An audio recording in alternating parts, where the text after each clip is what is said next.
Good evening. Welcome to the first event in a three-part series, Human Trafficking and Forced Labor, an introduction to the problem, those fighting it, and what you can do. We convened this spring 2021 semester at the University of Notre Dame, virtually via Zoom, at 6 p.m. Eastern Time on the third Thursday of the month in February, March, and April.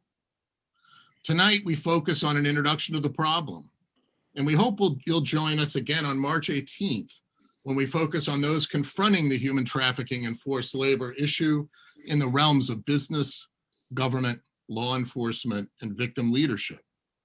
Details can be found on any of the websites of the sponsors I'm about to introduce. And if you've RSVP'd for this, you'll be getting, if you haven't already, calendar invitations to hold those dates. My name is Dan Graff, and I'm a labor historian here at the University of Notre Dame, as well as the director of the Higgins Labor Program, one of the three sponsors of this series. The Higgins Labor Program is a unit of our Center for Social Concerns, devoted to research, advocacy, and outreach on labor questions, using the lens of Catholic social teaching as a way to frame our efforts. What are the principles of CST when it comes to work? The dignity of labor and those who perform it. The right of those who work to share in the fruits of that work and to participate in the economic decision-making that impacts their lives. And a commitment to solidarity with working people in the name of the common good. Please check out the Higgins Labor Program's Just Wage Initiative, the Labor Song of the Month, or our plethora of other programming at our website. I want to thank Judy Benchar of the Higgins Labor Program and many other colleagues at the Center for Social Concerns, especially our communications team, for their help in supporting and promoting this series. We're joined in co-sponsoring the series by the Notre Dame Deloitte Center for Ethical Leadership at the Mendoza College of Business. The Deloitte Center provides programming, research, and insights to help leaders develop integrity and create effective organizations that contribute to a more just and humane society. Thanks especially to Brett Beasley, the Associate Director of the Deloitte Center, for his active role in organizing this event and for his behind-the-scenes hosting of tonight's webinar. Finally, last but not least, we're also joined by co-sponsor Imago Dei, Notre Dame, a new initiative formed by alumni and friends of the university focused on ending human trafficking and restoring human dignity. Imago Dei is working with student groups, institutes, and centers across the university to increase awareness, promote advocacy, and support experiential learning. In addition to collaborating on such things as this speaker series, Imago Dei has established several summer service learning projects and internships, which can be found through the Center for Social Concerns website or the Imago Dei website. Thanks to my colleagues from Imago Dei for initiating the idea and doing most of the work for making this series happen. I'd now like to introduce one of those colleagues, Vicki Seeger, who will introduce tonight's featured speaker and run the discussion session following the talk. Ms. Seeger spent a career in several leadership roles with General Reinsurance Corporation. Most recently, she worked as Regional Underwriting Officer in North American Treaty Reinsurance Operations, where she led underwriting and actuarial teams in establishing, maintaining, and implementing underwriting and pricing protocols. Her areas of expertise include business analytics, operational excellence, product development, and regulation. Seeger earned her BA in Management and Economics from Luther College and her MBA from the University of St. Thomas. I met Ms. Seeger, Vicki, when she joined Notre Dame in 2019 as a fellow of the university's Inspired Leadership Initiative, a program for accomplished individuals who have completed their chosen careers and they come to spend an academic year with us here at Notre Dame. Vicki attended several Higgins Labor Program events last academic year before the pandemic shut us all down, and she and some of her Inspired Leadership Initiative colleagues have remained a part of the Higgins Labor Program community. I was grateful that she reached out several months ago to see about my interest in participating in a series on human trafficking. I'm so glad that she did, and I turn to her now to introduce tonight's featured speaker. Vicki. Thank you, Dan.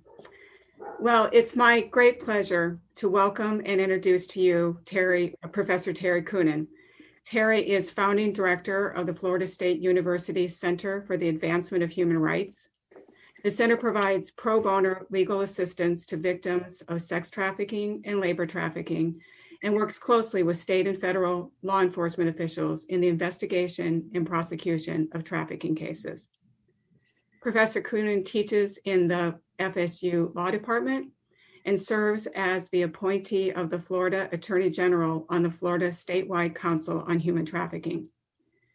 He has trained law enforcement agencies, service providers, and judges on human trafficking and related legislation.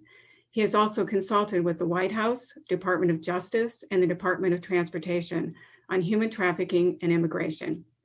And of course, Terry is a proud Notre Dame alum, earning a BA in History and Theology and a Master's in Divinity. Before I turn it over to Terry, a comment about the format tonight. Terry is going to speak for around 40 to 45 minutes, and that will leave a lot of time for discussion. Please use the Q&A button to send in questions. Do this throughout the session, and we'll turn to as many of these as we can get to at the end of Terry's remarks. Terry, we are so glad to have you with us tonight, and I will turn the controls over to you. Good. Well, thank you, Vicki, and thank you to Professor Graff and to the Higgins Program on labor. It's a great privilege for me as a Notre Dame graduate, but also as a human rights advocate to join all of you today in looking at what I really believe is going to be one of the really significant human rights issues of the 21st century. Very appropriate that we would start this series looking at labor trafficking, really systematic human rights violations that, as we'll see tonight, happen in all of our own backyards. It's not something that occurs in only remote parts of the developing world. What I hope to do is walk all of you through a little bit of where we've seen labor trafficking occur here in the United States, and also have a look at what is it that we can do to combat this. I know later speakers will also address this. Before I begin, though, a special thanks, especially to the Center for Social Concerns. This is a part of Notre Dame that is near and dear to my heart. It was still a relatively new venture when I was a student at Notre Dame, but Father Don McNeil, Sister Judith Ann Beatty, they impacted, I think, an entire generation of us who had the privilege of actually meeting and working with them decades ago. And they have very much shaped the careers in the justice field that a number of us have pursued. So many thanks to that Center for Social Concerns and to the ongoing mission. Let me begin tonight by sharing my screen, and we'll see. Let's see. Okay, I think we should be good today. What I will do is look really at how labor trafficking is in all of our backyards. It is an issue that we have done fairly extensive work on in our Human Rights Center here at Florida State University, beginning with victims, with survivors. And it's those survivor voices that greatly inform our teaching, our research, and increasingly a great deal of the policy work that we do as well. So we'll look really at what it is that survivors have taught us, and how is it that the law field and really the American policy field has actually tried to respond to this. Okay, a quick introduction to human trafficking in general. It's really a newly defined crime. It is a crime that has only been defined under US law for really the last 20 years. It was introduced into US law by what's called the Trafficking Victim Protection Act. This was landmark legislation passed back in 2000. And for the first time, it criminalized forced prostitution, which we refer to as sex trafficking, but also, and very importantly, forced labor trafficking. Though sex trafficking claims a lot more of the interest of the media throughout the United States, the imagery and much of the focus of the media can be on sex trafficking cases, but we have actually more labor trafficking cases and more labor trafficking victims than we do sex trafficking. We'll talk about how it hides in plain sight, how it is very much a part of our US reality, whether we know it or not. We talk about it as modern day forms of slavery. It is very different than chattel slavery of, again, the 19th century that we saw in the American South. It is not race-based. There's no ability to legally own anyone like you were able to do 150 years ago, but it's rather modern day forms of exploitation and slave-based practices or slavery-like practices. And what the TVPA did, it identified that the sex trafficking or labor trafficking was exploitation that was induced through one of three means: either physical force, fraudulent promises, or psychological coercion, force, fraud, or coercion. And that is very much a legal standard now, that prosecutors, when they have a case to take into a state or a federal court, in order to get a conviction for human trafficking, they have to prove that force, fraud, or coercion was used against a victim to take away their ability to walk away from that work situation. What it did really, the TVPA in 2000, it addressed gaps that had emerged 12 years before in a 1988 Supreme Court case. It was called the Kosminski case. It was a labor trafficking case that occurred really only a couple hours from Notre Dame in a small community, Chelsea, Michigan. And it involved the Kosminski family that held two young men literally in a form of slavery on their dairy farm. It's interesting to read that opinion. The opinion refers to these young men as mentally retarded. We would now say they were developmentally disabled or challenged, but they were held for over 5 years on that dairy farm. And the legal issue that faced them when they tried to prosecute the Kosminski family was that physical force had not been prevalent in terms of how they were coerced into working. Instead, they were told that terrible things might happen to you if you go down to the end of the road, if you ever leave this dairy farm, that it was threats and it was basically the imposition of fear that kept them there on that farm.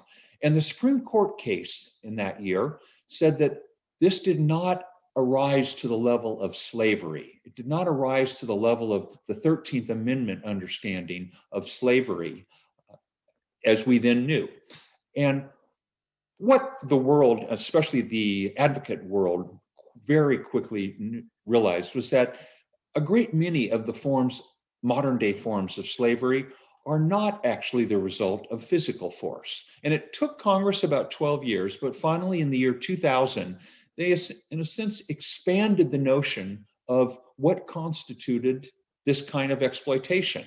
And they said that not only physical force, but also fraud or fraudulent promises to a victim or psychological coercion. And by that, we mean really the invisible chains of modern slavery.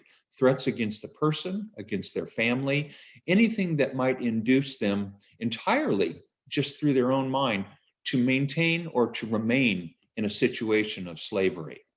So that it was this largest gap, psychological coercion, that I think was probably the most important part of the TVPA in greatly broadening our understanding of how it is that modern human trafficking can occur. What we'll look at tonight, though, is labor trafficking, not sex trafficking, which is a separate part of the TVPA, but rather labor trafficking, forced labor. And the Trafficking Victim Protection Act defined labor trafficking as what we call a segmented crime. It's any number of different types of criminal offenses that could lead one to be basically exploited for forced labor. It can mean recruiting someone, harboring them, transporting them, providing them to a third party, or obtaining that person for labor or services, using, again, force, fraud, or coercion for the purpose of subjecting someone to involuntary servitude, peonage, debt bondage, or slavery, which are all different legal nuances for forced labor. Now, despite the name, labor trafficking does not require any kind of movement. Oftentimes we think of movement when we say the word trafficking. Drug trafficking usually means the movement and the sale of drugs. Human trafficking and labor trafficking is different. There is no requirement for movement or transportation or even for deceptive recruiting. That these can be relevant factors, but none of them are required. It's simply an act of exploitation against an individual. We talk about it as hiding in plain sight. Labor trafficking exploits US citizens as well as foreign nationals. The first cases that we saw back in the 1990s were all large cases involving forced labor of foreign nationals. Here in Florida, where I work at the Florida State University, we saw actually some of the largest labor trafficking cases that we've seen even now. One that I was involved with that involved 700 migrant farm workers down in the Immokalee area in South Florida. But recently, we've also seen vulnerable US citizens as well. Many of our foreign national victims actually are here on legal work visas. A great many of them are not people that we would refer to as undocumented immigrants or undocumented persons, but they're rather here on legal work visas. But many of those visas are issued not to the foreign national, but to their employer. And we'll see as we look at really the business model here in the United States that is still very pervasive, how this lends to human trafficking, that many of our migrant workers are only able to work for the company that petitions for them. And that is an open invitation, many of us as advocates feel, to human trafficking. We'll also see how human trafficking and labor trafficking is fueled by the demand for cheap labor in numerous US economic sectors. A colleague of mine, Lou DeBaca, who was our US ambassador on human trafficking, was actually often fond of saying that sex trafficking is about making money, labor trafficking is often about saving money. And we'll see that it's in this quest to save money, to get ever cheaper labor. Oftentimes, this is where labor trafficking occurs. We'll also see in a number of the cases that we'll look at tonight how many of the offenders in labor trafficking cases are subcontractors. They are providing typically the low bid for services to larger US companies, and it is very often those subcontractors who are the traffickers. What we'll see most of all, however, is how pervasive in 21st century the US business model, human trafficking, and in particular labor trafficking can be. What I'd like to do now is walk you through a number of the cases to give you some visuals about labor trafficking. Oftentimes there's this sort of gut reaction that it's not as bad as sex trafficking. But when we see the level of victimization, all the types, the coercion that are used against labor trafficking victims, I think we'll see that the human suffering is also significant in these cases. One of the first cases that drew the attention of the US community was what's called the El Monte case. This was sweatshop trafficking, and it took place in a suburban sweatshop in East Los Angeles. What it was 70 Thai women who were held in this building that you see here at the left. The first view that you see is the front view of that building in what was significantly a residential neighborhood in El Monte. The back view showed what really was going on in that home. Barbed wire and fences that absolutely prevented anyone from escaping from the premises there.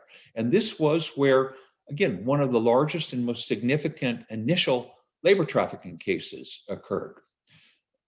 It was 70 Thai women who were actually smuggled into the United States, most of them on false passports. They were brought to this sweatshop where, among other things, they were working oftentimes 16 hours a day sewing Garfield stickers onto sweatshirts or t-shirts. They were kept again in this home surrounded by barbed wire. And they were kept there not just physically, but also by what we call debt servitude. All of them had been told, you owe $20,000 to a group of us from Thailand who have smuggled you here into the United States. And The traffickers in this case used what we call the company store notion. Everything that the workers needed, whether it was food, whether it was recreational commodities, toiletries, was actually sold to them, but at exorbitantly high prices. And the debt that each one of these workers owed continued to go up. That it's a tactic that we often see labor traffickers use. It keeps people coerced into that situation as the debt that they're initially told they owe never gets any lower. And this was very much the tactic that the Thai traffickers used in that case. Not all of our victims are foreign national victims. And this is especially true, and we see this now, is that a great many of our vulnerable US citizens are also trafficking victims. This was a case called the Evans case that took place in Palatka, Florida. Again, about an hour outside of Jacksonville.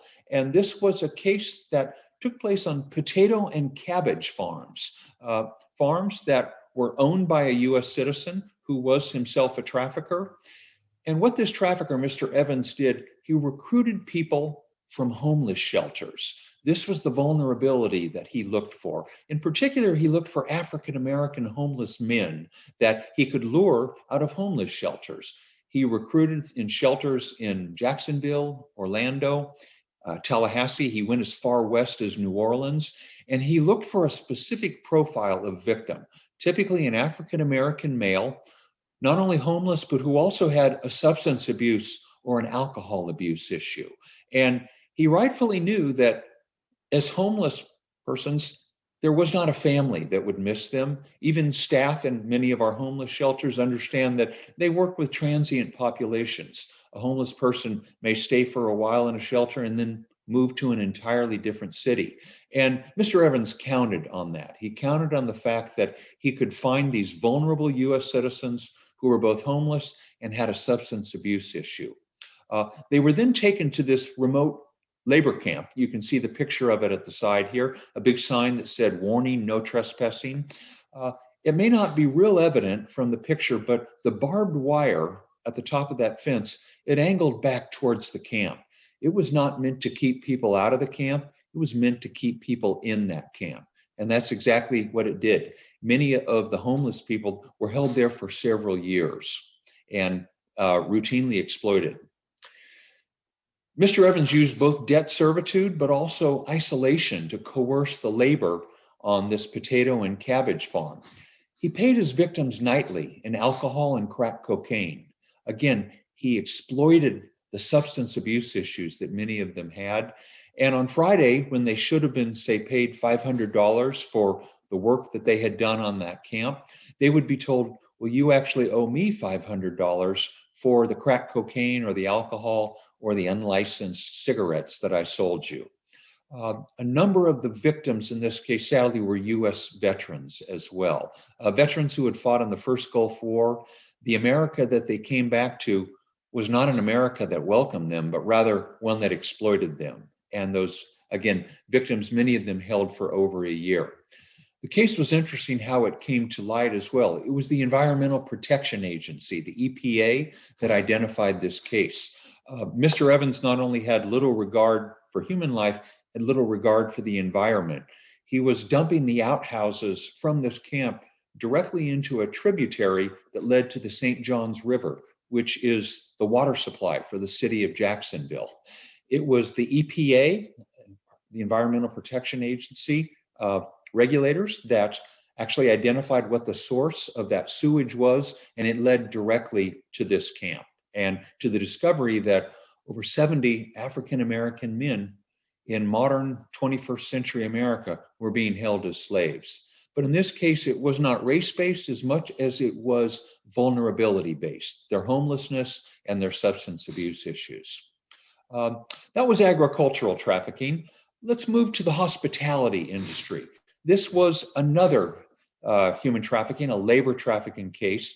Took place in what we call the Panhandle section of Florida, not far from FSU, what we call our sugar white sand beaches here in Florida. And this involved the trafficking of several hundred young women, also young men, who came to the United States on what are called J-1 visas. These are training visas, and they were exploited in the hotel industry. All of them, as it turns out, were studying hospitality management back in Eastern Europe. They were from Russia, the Ukraine, Poland, the Czech Republic, Moldova, and they signed a contract with what they thought was a legitimate business in the United States that would allow them to come and work for 3 or 4 months in a hotel, or many of them thought they were going to work at Disney World. What awaited them was not a great experience as an intern, but rather labor trafficking. And the contract that they signed, though they did not know it, was with Russian organized crime. And it was Russian organized crime that was at the heart of this case. This was the hotel, again, up in Destin, Florida, a beautiful, beautiful beach, where many of the victims were taken. They got off the plane in Orlando where they thought they were going to work in Disney World. And they were met by the Russians, who would tell them, we have good news and bad news. The opportunity you had at Disney World, well, it disappeared. But here's the good news. We have a job for you. It only pays $2 or $3 an hour, but you can work 60 to 70 hours a week at this Hilton hotel making beds. And you'll get to stay in the condo right behind the Hilton. You can see the condo in this photo where the young women lived. Many of them, as 20 of them, sleeping on a floor in a single room. And they were exploited, labor trafficking. Russian organized crime took great care to avoid labor trafficking. The young women were all paid typically $2 to $3 an hour. They were recycled every 3 or 4 months. All of them knew they had a plane ticket to go back to Russia at the end of the summer to resume their studies. They also knew it would have cost about $2,000 to leave early. So I think most of them reasoned, especially with a number of the victims that our Human Rights Center worked with, better to just stick it out. When else could they live right on the beach, stay with other Russian girls, not make much money, but have an opportunity to simply live in the United States and, again, have a little bit of an experience of working in the hospitality industry. When the case was actually brought to the Hilton placed all the blame on its subcontractor, that of course was Russian organized crime. That crime syndicate had come in with the lowest price. They were a subcontractor who basically underbid all the other US citizen subcontractors to get the job making those beds. It turned out to be not just one, but about 7 different organized crime syndicates. Normally they competed viciously with one another, but in this case, they collaborated, that it was labor trafficking and that it was quite profitable. It went on for several years. One group would be sent back to Russia or Eastern Europe, and a new group would arrive. The Russians were very careful to avoid sex trafficking. They knew that might draw the attention of law enforcement. Labor trafficking instead flew right under the radar screen. Ultimately, they discovered that not only was it at this 5-star Hilton hotel, but that it was actually all over the Panhandle. There were any number of hotels that were engaged in what we'd have to call willful blindness. They looked the other way and were happy not to ask, why was that one bid so low? Ultimately, they discovered it wasn't just the Panhandle, it was all over Florida and the southeastern United States that this Russian organized crime group was operating. So again, that was trafficking in our hospitality industry. A quick look at also domestic servitude. Though we're focusing on business models that oftentimes involve corporations, this is private exploitation, house slavery. We see it all over the country. This was a particularly notorious case in Long Island, a 2007 case where a husband and wife, the Sabnanis, exploited 2 Indonesian women in their Long Island millionaire home, where they operated an international perfume company. And what they did is lured both of these women from Indonesia. The women were not young. They were in their 30s and 40s. These were not children by any means, but lured to the United States with the promise of a good paying domestic job. What awaited them was anything but. In one of the most brutal cases that we've seen, that literally rose to the level of torture, they were beaten, they were burned, they were scalded, they were cut with knives. And the main perpetrator in this case was Mrs. Sabnani, the wife. When the women finally were able to escape, they went to a Long Island Dunkin' Donuts in their neighborhood. The employees recognized, though the women could speak almost no English, but that there were signs of extreme physical abuse. Local law enforcement was called. Fortunately, they had just been given a training on human trafficking, and the Sabnanis were convicted of both labor trafficking and document servitude, basically keeping people's documents as a way to control them. Another typical tactic that labor traffickers use. Again, not that this involved a corporation or a business, but that it was meant to save the Sabnanis money. What they were able to save by using slave labor was something that they counted on as they operated their perfume company. Let's move to labor trafficking in industry. This was a very significant case called Signal International. It took place in the southeastern United States about 6 years ago. And what it involved was Signal International Marine Repair Company, a company that exploited over 500 skilled workers from India. This was not a case of willful blindness. It was a case where the company was actively involved in labor trafficking. They recruited workers for non-existent jobs and then defrauded those workers out of tens of thousands of dollars of what they called recruitment fees. Upon their arrival in shipyards in Alabama, Mississippi, and Texas, the workers were held in what was referred to as man camps. They were worked for long hours, many of them malnourished, fed very poorly, told that their families would be harmed back in India if they fled or if they complained. This was a civil lawsuit under the TVPA, which not only allows for prosecutions, but also for victims to sue their traffickers. And in this case, Signal International had to pay $20 million to those victims. The largest labor trafficking lawsuit in US history, but again, a very, very legitimate business, but that found it simply too enticing, this idea that they could use a form of slave labor to enhance their profits. So again, a reminder that our labor system, also our immigration system at times can lend itself to human trafficking. This really raises the final question that we'll look at for tonight. How do we hold corporations accountable for this kind of modern human rights violation? Corporations are notoriously slippery. Venue can be challenging when you decide to go after a corporation legally. The question of where is that corporation actually located? All of us that take any kind of civil procedures class in law school know that all corporations seem to be based in Delaware. That's where their headquarters are because of Delaware law. Very, very open to that. But that the corporations operate all over the world. So the question is, where would you actually sue or go after that corporation legally? They can be very difficult to prosecute criminally and also very difficult to sue if there's not an overt breach of contract. These are all the dilemmas that we actually face when trying to make businesses more accountable for human rights violations, but especially for labor trafficking. And the answer, as it turns out, and one that I think we can talk about a little more in the Q&A session, is consumer advocacy and pressures. And here, the great lesson learned was piloted by a phenomenal grassroots human rights group here in Florida.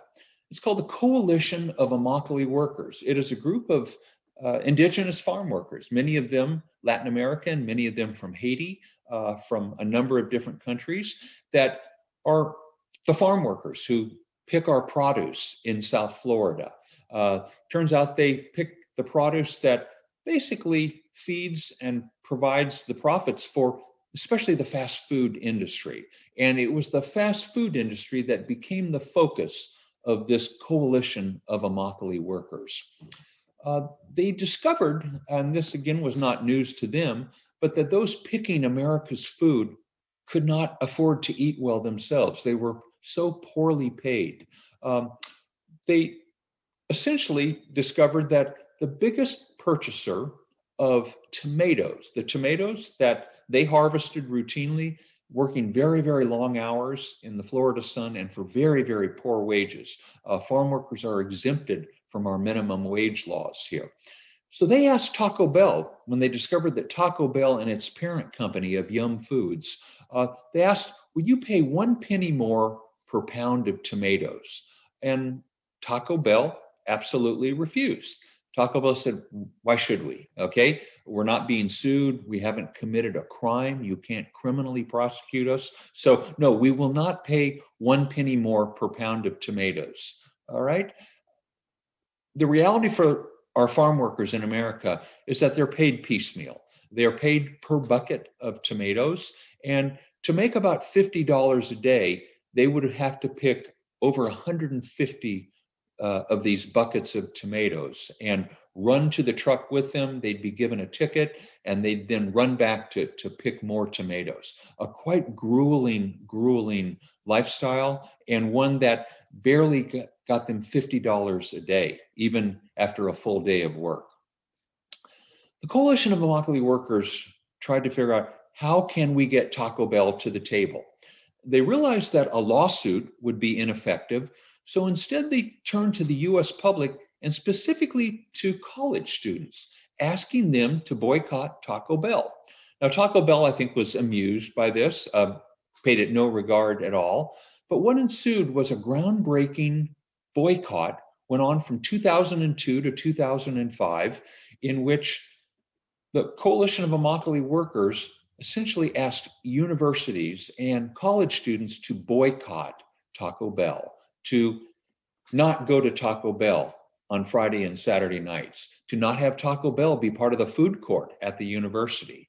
And there was a groundbreaking boycott. Taco Bell lost hundreds of thousands of dollars in that 3-year period. Even more importantly, they incurred very, very negative publicity. Okay, college students rallied. Again, great conscience and great appetite for activism. And it was this call, 1 penny more per pound of tomatoes. Okay, the boycott went nationwide and Taco Bell gave in. Okay, break the chains, boycott Taco Bell.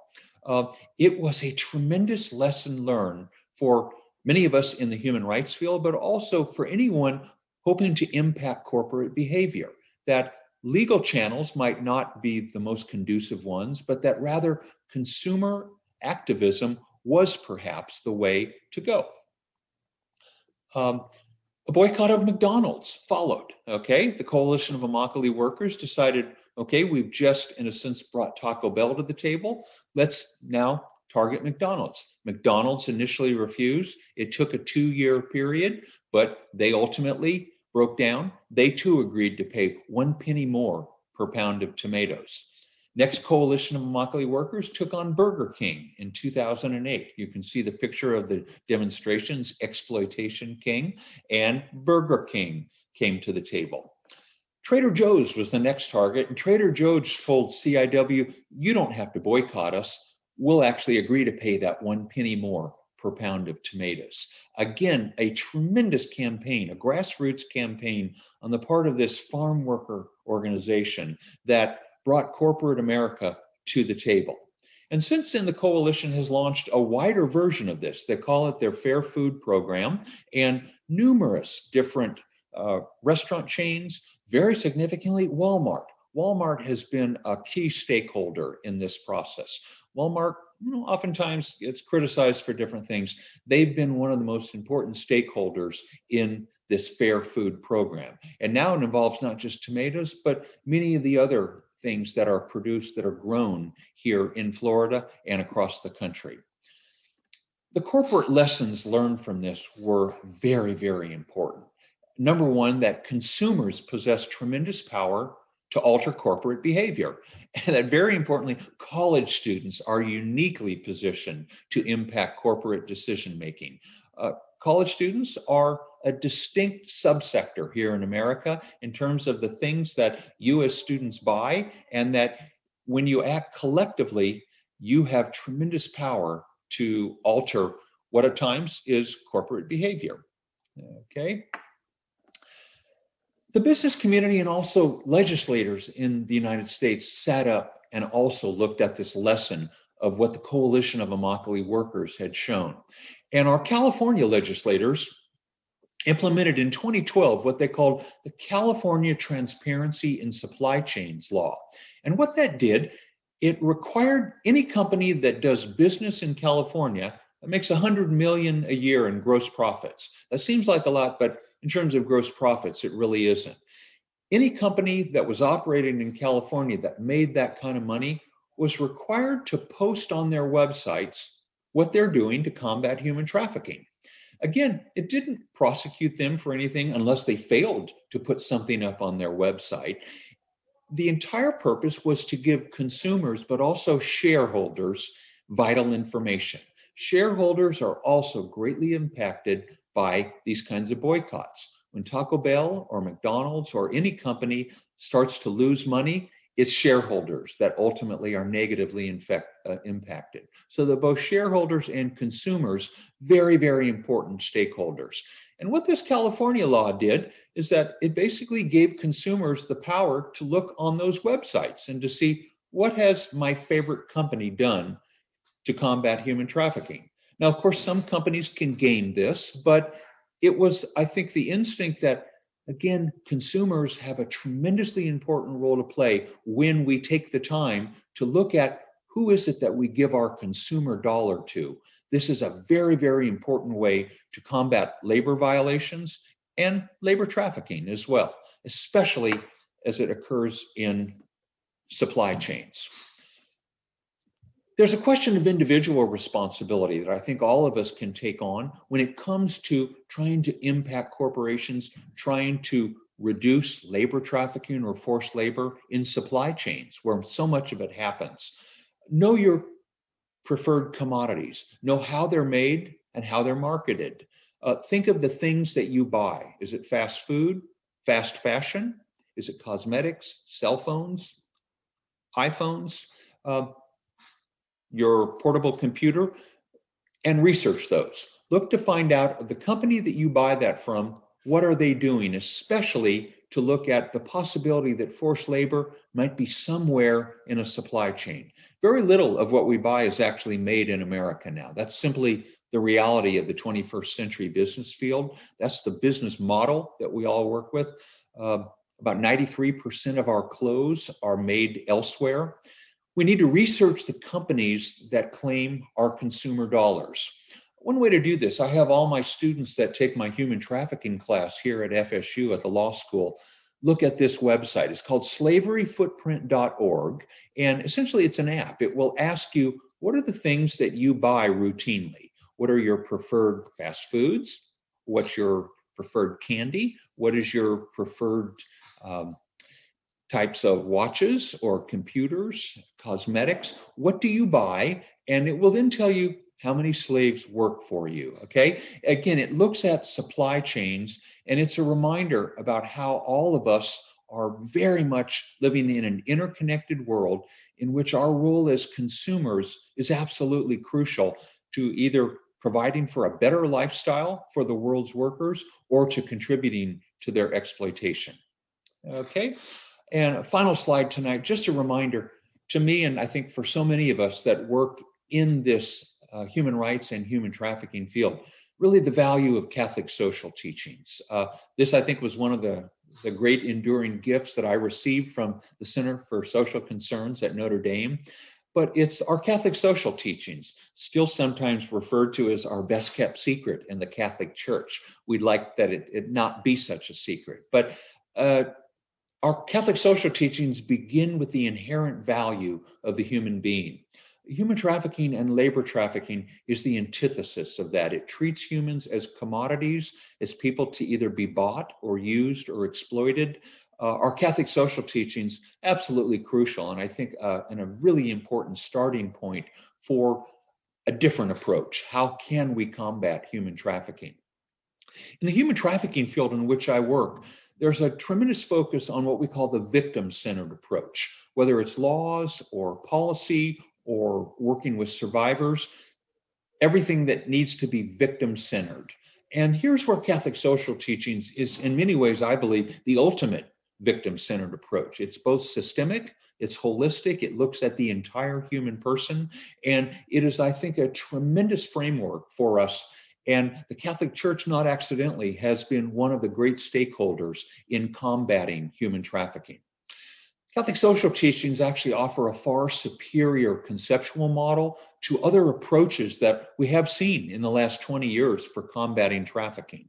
Initially, trafficking was combated with what we have to call a criminal justice approach. We'll prosecute it. It was important that there be greater criminal sanctions for trafficking, but at the end of the day, we can't prosecute human trafficking to eradication. It actually has to involve a lot of other forces as well. Just law enforcement will not be the driving force. It also can't be a question of border control or immigration. A great many countries, including our own country, again, between 2016 and 2020, employed essentially a border control paradigm that claimed that by clamping down on the border, by building walls, essentially by keeping immigrants out, that will actually combat human trafficking. Just the opposite occurred, actually. Human trafficking went more underground. Trafficking victims who were already here in the United States had a greater fear of deportation. And not surprisingly, both the number of cases that were prosecuted, but the number of victims that were also served went down. So that a border control or an immigration paradigm is not itself sufficient either. And finally, in the human trafficking field now, there are tremendous ideological battles over prostitution and the question of consent. Is all prostitution trafficking, or is it just forced prostitution? There's a quite vigorous debate that goes on there. At the end of the day, that is perhaps less useful than a Catholic social teachings approach that begins with that inherent value of the human being. So for many of us in the field, we're very, very grateful for our Catholic teachings and for the way that they continue to inform us. Okay, at this point, I just want to thank all of you, and let me then turn this over to Vicki, and I think she'll facilitate some question and answer for us as we go forward. Thank you, Terry. So, you want to unshare your screen? Absolutely. Let me get there.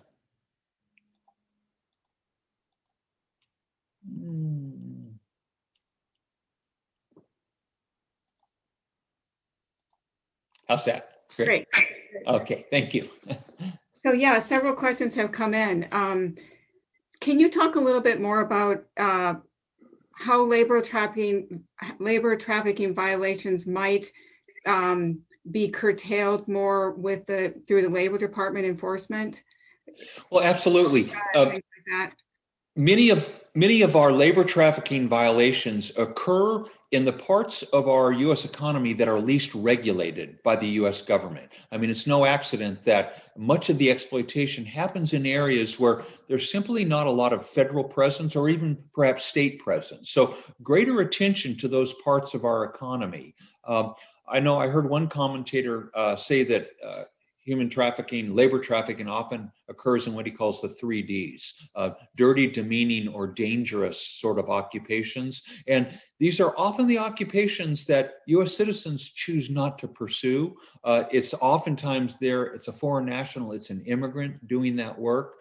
We saw it in the pandemic where a great many of what we called essential workers, well, many of them are immigrant population, and they're working in those areas with less regulation and therefore with a greater possibility of exploitation.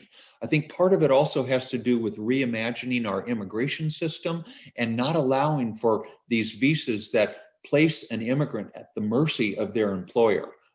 We talk about portability. Those immigrants should be able to walk away from an exploitative job and actually work for another employer, have the same kind of market benefits that US workers have.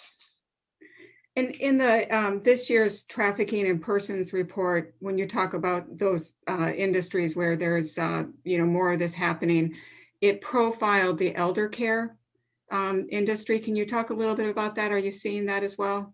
Yeah, absolutely. Yeah, we're seeing this nationwide, and it oftentimes involves the workers in elder care facilities, many of whom come in on a visa. Many of them come in on H-2B visas. It's non-agricultural work. But again, that same dynamic, often they can only work for the company or the employer that immigrates them, and that they end up being exploited as well. And again, it's also a kind of a job that a lot of U.S. citizens would not aspire to do. So that it's oftentimes our foreign national victims. We've had quite a few cases with Filipino victims working in many of those facilities nationwide. Questions come in on the TVPA and whether it applies to forced labor in privately managed ICE facilities. It does, and it should. And this has been the quite uncomfortable question for the U.S. government to have to answer. What kind of labor is actually required of many of those people that are detained in ICE facilities? It's one of many questions that is appropriately being asked of ICE right now in terms of the large-scale detention, not to mention the separation of families, but that it absolutely occurs. And it's interesting that, I mean, one of the human rights bills that one of the few that passed the US Congress in recent years was essentially a bill that looked at the situation of the Uyghurs in Northwest China. And it looked at the use of forced labor on the part exploiting the Uyghur citizens, these Muslims living as a minority population there, when ironically, many of the same questions should be asked of the immigration facilities here in the United States. So yes, we as Americans always have to hold that mirror up to ourselves as well. Human rights violations don't just occur in other parts of the world. And that would be a classic example of where more transparency and more accountability is really required. And do you see that labor trafficking and sex trafficking are always separate and distinct, or is there a lot of interplay between the two? Quite a bit. And that's a great question, because the way that the TVPA was drafted, it almost created two different constellations, when in fact, that's a quite artificial distinction. That many of our victims, the survivors that we've worked with, have been exploited both for sex and for labor trafficking. And what we're increasingly seeing is that many of our labor trafficking victims suffer the same kinds of sexual assaults that our sex trafficking victims do.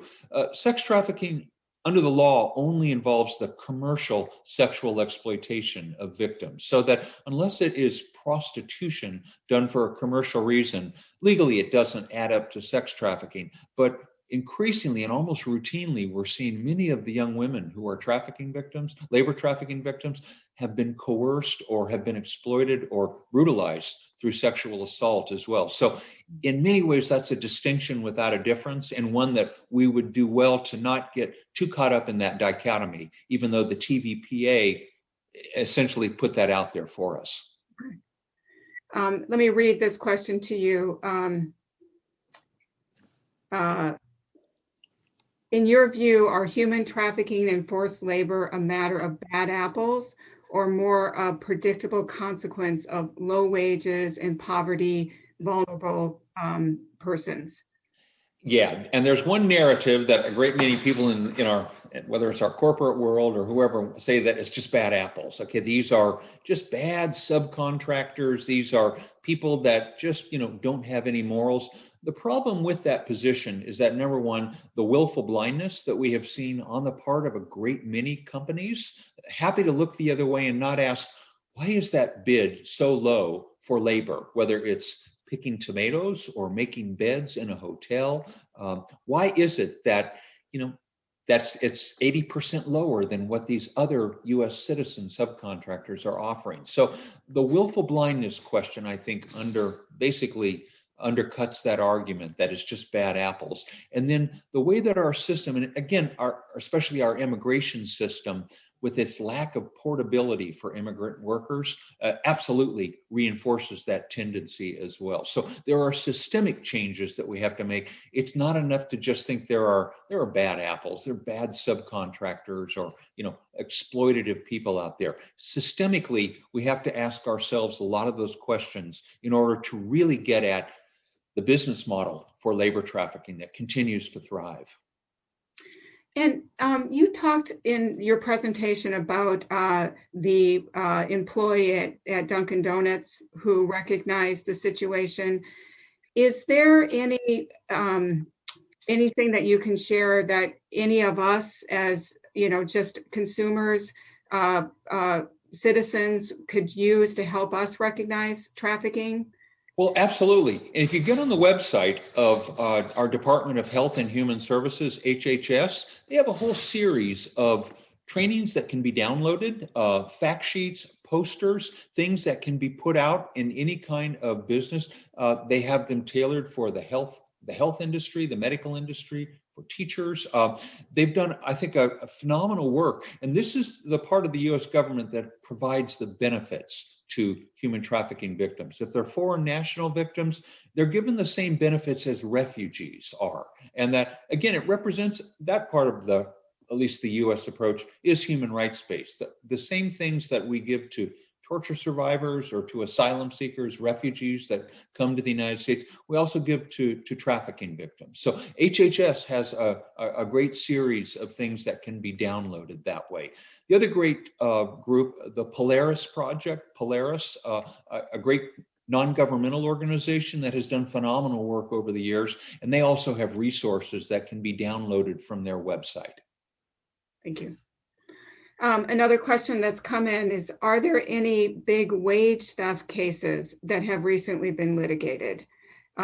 This person is asked, has read today about a Walmart big violation.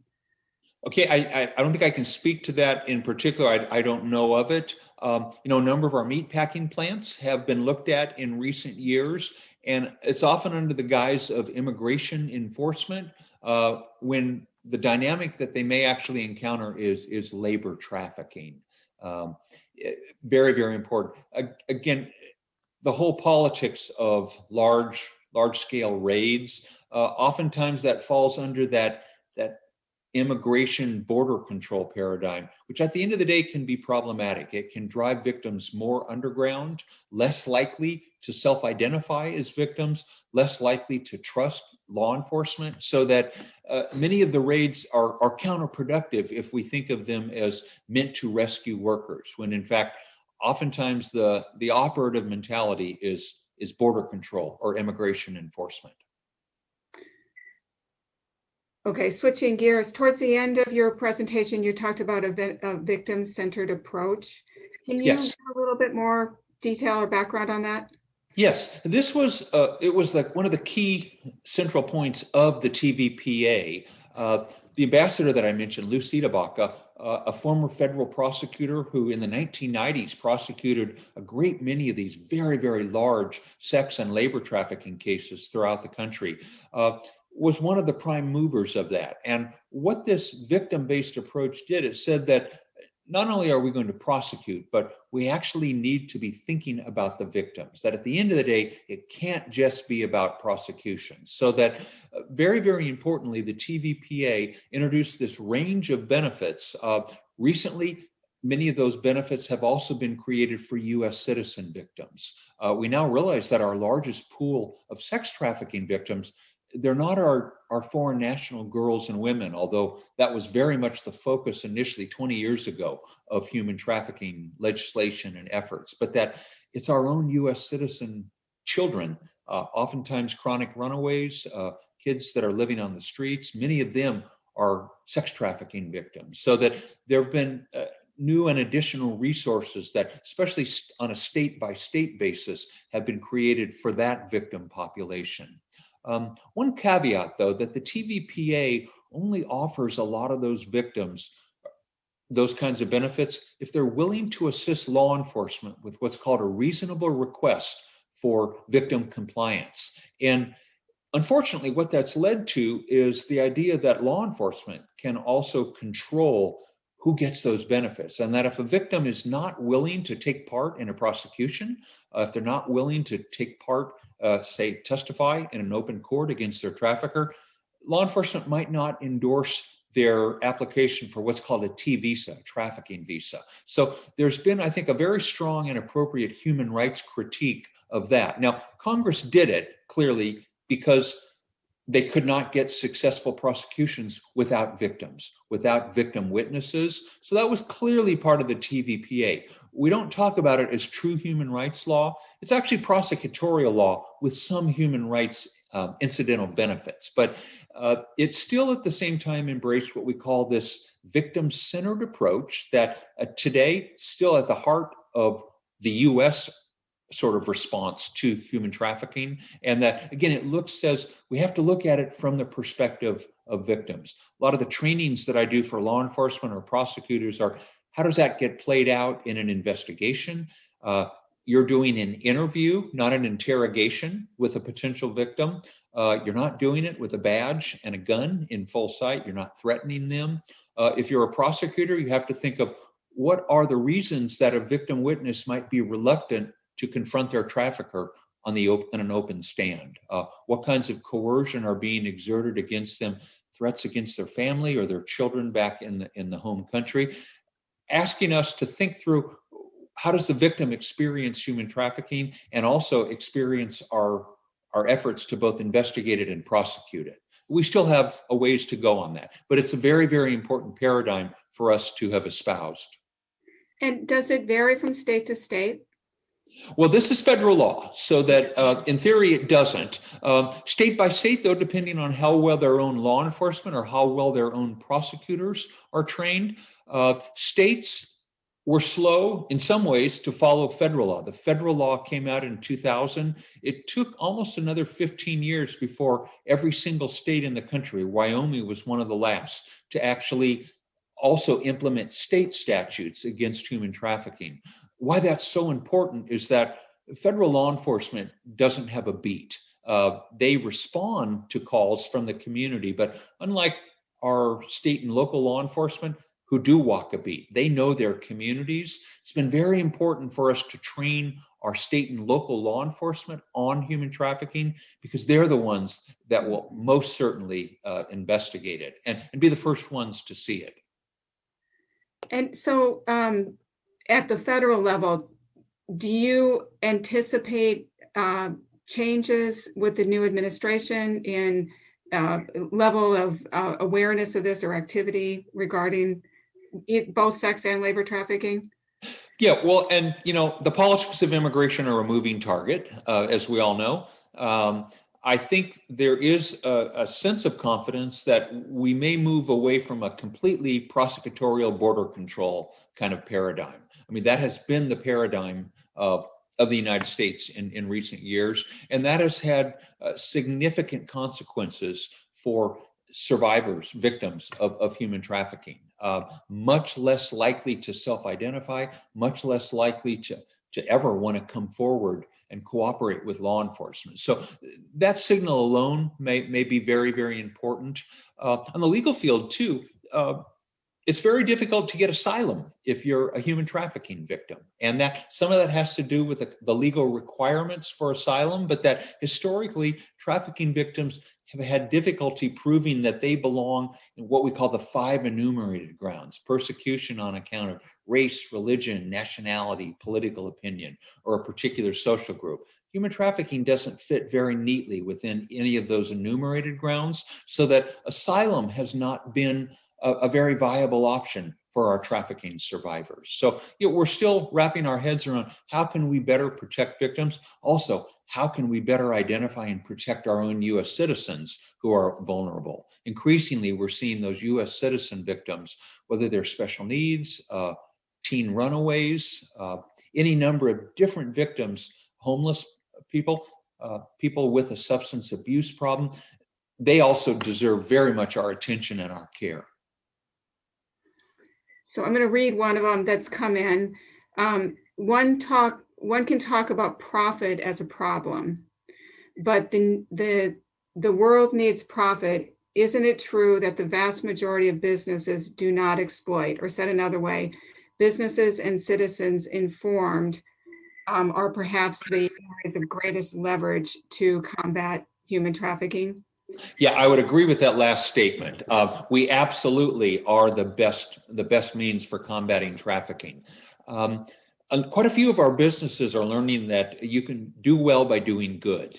And this is the lesson of some of the Immokalee workers. But it's also, if you look at the the chocolate industry or any number of businesses, the hotel industry.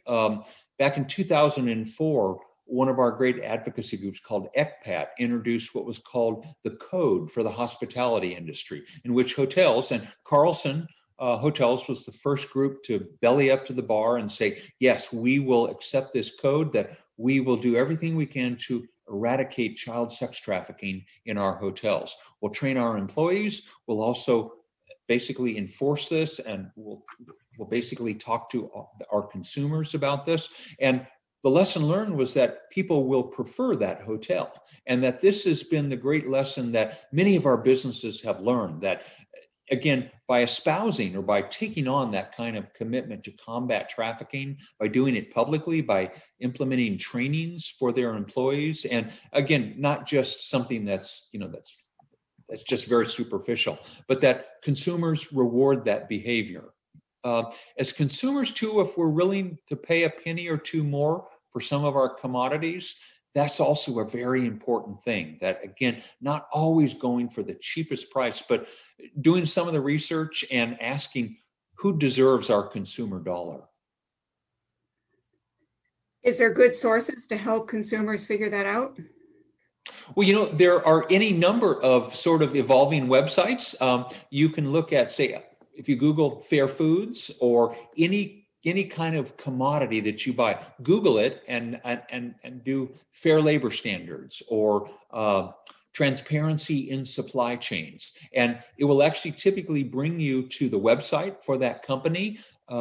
It does require a little more time, a little more investment on our time as consumers, but it's very, very important, as the Coalition of Immokalee Workers demonstrated. And again, it was our college students who were kind of a discrete, in some way kind of an insular kind of subgroup, as it were, that it was their consumer dollars that were crucial to a number of industries. So that this, I think, is really the way for us to go.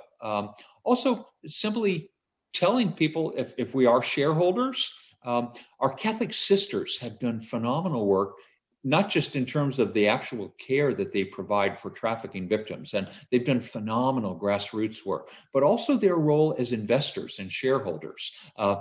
Many of our Catholic women's congregations hold land or actually own a lot of buildings, and that they oftentimes have their shareholders in any number of corporations. They have been quite effective as a voting bloc when it comes to demanding accountability from those corporations. So once again, our Catholic sisters have set the standard for us in so many ways.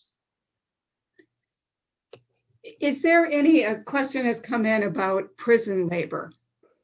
Is there any discussion around prison labor and forced labor and? Well, there is, and it's a recent discussion here in the United States, and that some of it has to do with privately owned prisons. That's a separate human rights issue on its own. Should companies be allowed to actually operate a prison for profit? Because it oftentimes means minimizing the level of care or sustenance for prisoners who have, of course, no choice but to be there. There's raised significant legal and moral issues there.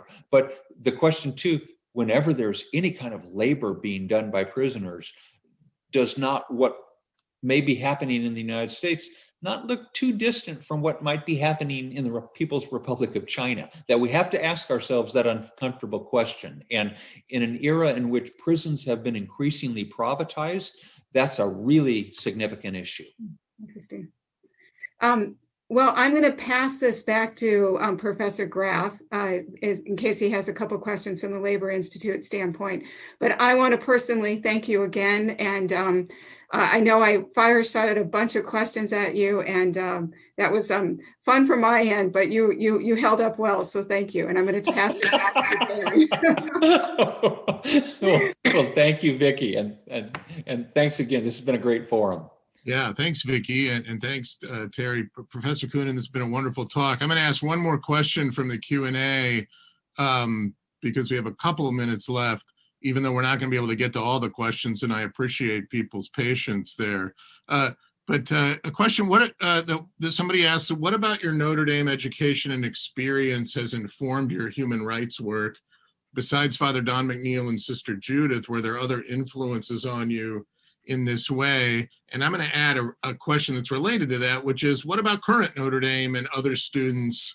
What is your advice for those who are interested in getting into either human rights law or the fight against human trafficking and forced labor? What would you recommend for the undergraduate or the law student to do? So I guess that's a couple questions combined right there, Terry. Sure. In answer to that, I have to thank Notre Dame. It was not just a well-rounded liberal arts education, but one that was just basically informed by Catholic values. And I remain so grateful for that. Very grateful to the Congregation of Holy Cross, that again, my affiliation with them for a number of years did a great deal also to kind of shape really what I do now as a human rights advocate.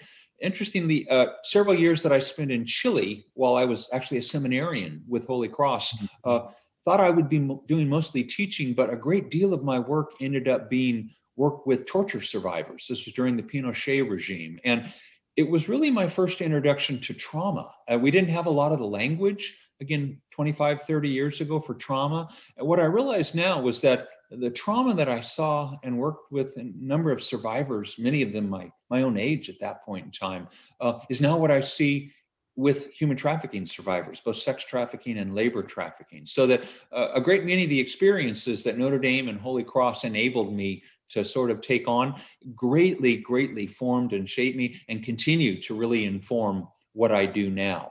I got another great question too, Dan, about, what's the future of kind of work in the human rights field? It's a more expansive field than ever before. When I first looked at it, it was primarily a legal field. I mean, this is one of the reasons that I pursued human rights law, but I'm fond of saying that human rights are far too important to be left to the lawyers of the world, and that human rights is increasingly an interdisciplinary field. It's what we do. Our Human Rights Center here at FSU is a testimony to that, but really the great things going on at Notre Dame, also a testimony to the kind of difference makers that people can be.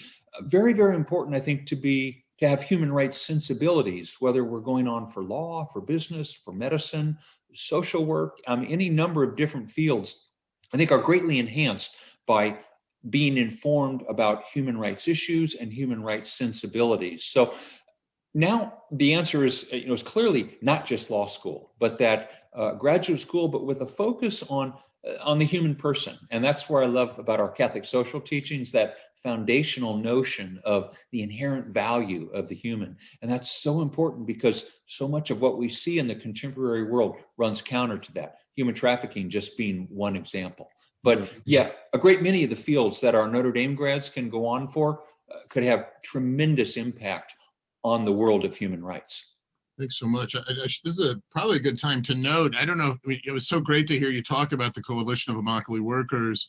Notre Dame students in particular, but the Center for Social Concerns has a long-standing relationship with the CIW. So Notre Dame was one of those hotbeds of student activism in that initial Taco Bell boycott campaign, including some of my former students. And the university athletic department had a contract with Taco Bell at the time and never admitted that the boycott had an impact on its decision not to renew that contract, but it wasn't renewed in the midst of that boycott, which the student activists appropriately claimed as a victory. So Notre Dame was one of those places where that was getting started. And at the Center for Social Concerns, we have immersion seminars and that feature trips during the fall or spring break to deepen and enhance the learning that students are doing in the classroom on issues. And there's a partnership, there's a migrant farm worker seminar that is a regular offering and that involves going to Immokalee and meeting with farm workers and with the CIW advocates and activists. So it's great to see all these connections being made. And I encourage students to get involved in some of these seminar activities. Certainly reach out to me if they're interested. Thanks so much Professor Coonan, we've run out of time for tonight. We did record this, so people who weren't able to make it or would like to revisit some of the slides are able to access that. Everybody who RSVP'd will send out the link to that recording when it's finalized in public. Again, let's all give a Notre Dame thank you to Professor Coonan for returning home, even if only virtually. And I hope you'll all join us on Thursday, March 18th for the second installment of this series. That one's titled Confronting Human Trafficking, Understanding the Roles of Government, Business, Law Enforcement, and Victim Leadership. There'll be 3 panelists. I'll just mention one of those. Bridget Carr is another Notre Dame alum who is a clinical professor of law and director of the Human Trafficking Clinic at the University of Michigan. So we're excited to have another Notre Dame grad with us that night. Thank you all again. Thank you to Terry Coonan. Thank you to Vicki Seeger for moderating the discussion and for all of you for participating. Have a good, safe, warm night, and we'll see you in a month, if not before. Bye-bye. Thank you, and thanks, and go Irish.